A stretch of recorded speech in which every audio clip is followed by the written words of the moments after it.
नमस्कार मैत्रिणींनो, आपली सखी या यूट्यूब चॅनलवर आपले स्वागत आहे. तर आज आपण बनवणार आहोत शेवया. आणि मी मागे शेवयांचा व्हिडिओ बनवला होता, तेव्हा बऱ्याच माझ्या मैत्रिणींनी कमेंटमध्ये मला सांगितलं की ताई तुम्ही साचासुद्धा दाखवायला हवा होता. साचा दाखवला नाही, म्हणून मी आज माझा साचा दाखवते. तर हा माझा साचा बीड या धातूचा आहे आणि खूप जुना असल्यामुळे त्याची पॉलिशही निघालेली आहे, पण तो काम खूप छान करतो. तर असा माझा साचा आहे. इकडनं आपण पीठ टाकायचं, इकडून आपल्या शेवया निघतात आणि एक जण वरून असं हँडल गोल घुमवते. असं गोल हँडल फिरवल्यानंतर मध्ये पीठ मिक्स होऊन खाली शेवया निघतात. तर हा पॅक कसा करायचा ते सुद्धा मी तुम्हाला दाखवते.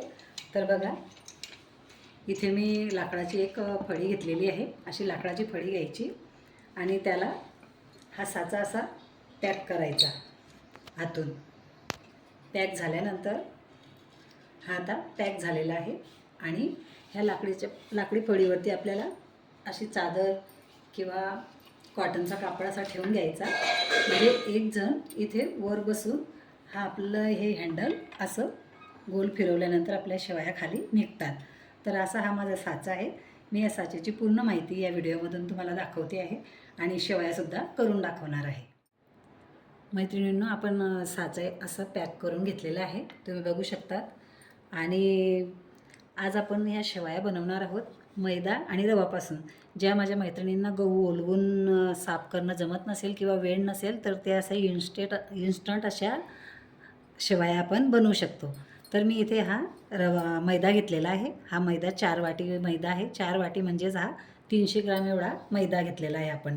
आणि ह्या मैद्यामध्ये आपल्याला हा 100 ग्रॅम एवढा बारीक रवा घ्यायचा आहे. अगदी 0 नंबरचा हा रवा आहे. आणि हा रवा आपण आता ह्या मैद्यामध्ये मिक्स करून घेणार आहोत. मिक्स करण्या अगोदर आपल्याला थोडं याच्यात मीठ घालून घ्यायचं आहे. अगदी पोहे खायचा 1 चमचा एवढं मी मीठ यामध्ये मिक्स करून घेणार आहे. आणि हे सर्व पीठ आणि मीठ आपण आता मिक्स करून घेऊया. तर इथे छान मिक्स करून घेतलेला मी रवा मैद्यामध्ये. आणि मग आपल्याला आता याच्या शेवया बनवायच्या आहेत. तर शेवया बनवायसाठी अगदी पीठ मळून घ्यायचं नाही, म्हणजे गोळा नाही मळून घ्यायचा. तर आपल्याला असं थोडं थोडं पाणी टाकून फक्त या पद्धतीनं, तुम्ही बघितलं असेल मोठ्या शेवयांच्या मशीनवर ज्या पद्धतीनं पीठ मळलं जाते ना, त्याच पद्धतीनं आपल्याला इथे पीठ मळायचं आहे.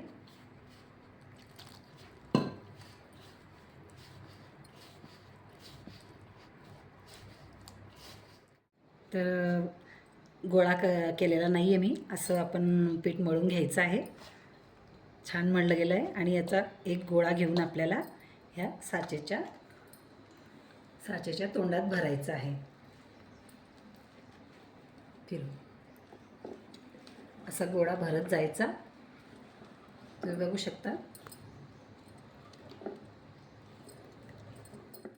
तर या पद्धतीने आपण इकडून पीठ लोटल्यानंतर इकडे बघू शकतात तुम्ही अशा शेवया निघत आहेत.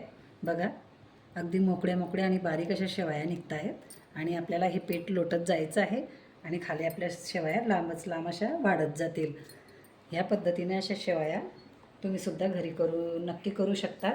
खूप सोप्या असतात या करायला. फक्त आपल्याला हे पीठ असं लोटत जावं लागते आणि एक जण साचा आपला फिरवत राहतात. बघा, एकही शेवई आपली चिटकणार नाही. जर आपण पीठ गोळा मळून घेतला असता तर आपल्या शेवया चिटकल्या असतात. पण असं कोरडं भिजवलं ना आपण, तर आपल्या शेवया चिटकत नाही आणि अगदी सहज अशा मोकळ्या मोकळ्या त्या निघतात. तर बघू शकता मैत्रिणींनो, आपल्या शेवया किती लांब सडक अशा झालेल्या आहेत. आणि एवढ्या लांब झाल्यानंतर आपल्याला त्या अशा अलगद तोडून घ्यायच्या आहेत आणि मोकळ्या कापडावरती अशा सुकवून घ्यायच्या आहेत.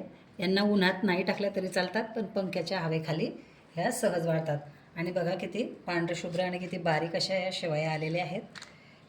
ह्यासुद्धा खायला छान लागतात, पण गहू ओलून खूपच छान लागतात. म्हणून जास्त करून गहू ओलूनच आम्ही शेवया बनवतो.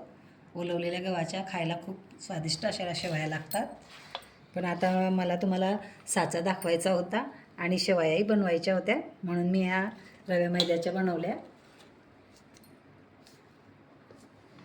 आणि ह्या पद्धतीने मी पुन्हा पीठ टाकलेलं आहे आणि पुन्हा आपल्या शेवया निघायला सुरुवात झालेली आहे.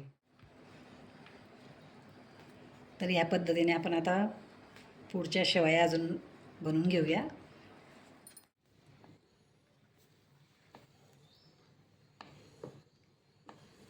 तर मैत्रिणींनो, इथे आपल्या शेवया अजून लांब झालेल्या आहेत आणि मी ते इथून तोडलेले आहेत आणि परत इथे सुकवायला मी टाकत आहे.